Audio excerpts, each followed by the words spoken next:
হে মহান রাব্বুল আলামিন, নির্যাতিত মানুষের সহায় হন।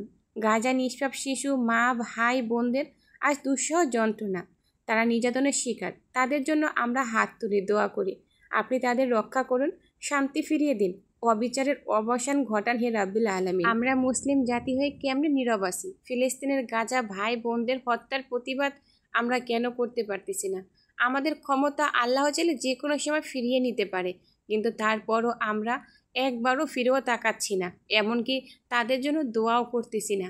আমরা আছি আমাদের ঈদের কেনাকাটা নিয়ে, ঈদের আনন্দ নিয়ে, কিন্তু ওইদিকে আমাদের ফিলিস্তিন কি অবস্থায় আছে? ফিলিস্তিনের এই অসহায় ভাই বোনদের জন্য কি আমরা কিছুই করতে পারবো না? এভাবে হাত পা গুটিয়ে বসে থাকবো? আল্লাহর কাছে কি জবাব দিব আমরা?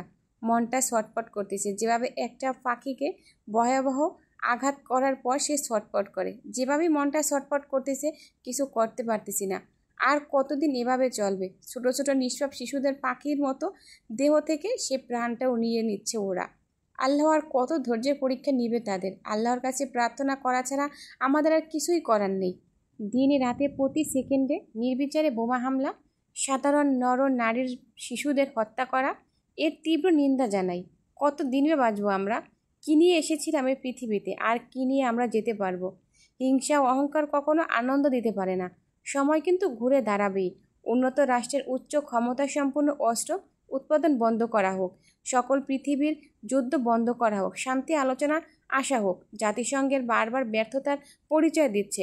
আমরা কি শিক্ষা নিয়েছি? এ পৃথিবীতে আমরা কি নিয়ে এসেছিলাম, আর কি নিয়ে আমাদের যেতে হবে? ফিলিস্তিনের হাজার শিশুরা আছে নাকি? হাজার মায়েরা, বোনেরা, ভাইয়েরা আছে নাকি? ফিলিস্তিনের একটা বাচ্চা কি বলেছিল জানেন? আমি মরে যেতে চাই, কারণ আমি শুনেছি জান্নাতে প্রচুর খাবার রয়েছে। উন্নত রাষ্ট্র সব হাত গুটিয়ে বসে আছে। একদিন ইতিহাস বলবে ফিলিস্তিন একাই লড়েছিল, সে একাই লড়ে গিয়েছিল, আর পুরো বিশ্বের মুসলিম তাকিয়ে তাকিয়ে দেখেছিল। নিষ্পাপ সেই ছোট ছোট শিশুদের কান্না সহ্য করা যায় না। 3 ঘন্টার একটা বাচ্চাকেও বুলেট দিয়ে সে উড়িয়ে দিয়েছিল। এই জিকির কোথায় গিয়ে প্রতিধ্বনিত হচ্ছে? আল্লাহর আরশের আজিমে। হে আল্লাহ, আপনি ফিলিস্তিনের মুসলমানদের রক্ষা করুন। শোনো বিশ্ব মুসলিম নেতারা, ভাবছো কি বাচ্চারাগুলো বিপদে আছে? না, আসলে ওরা বিপদে নেই, বিপদে আছি আমরাই। কাল কিয়ামতের মাঠে জান্নাতি বাচ্চাগুলো তোমাদের বিরুদ্ধে মামলা যদি দায়ের করে, তাহলে তোমরা কোথায় গিয়ে দাঁড়াবে? তোমাদের কোনো বাঁচার উপায় থাকবে?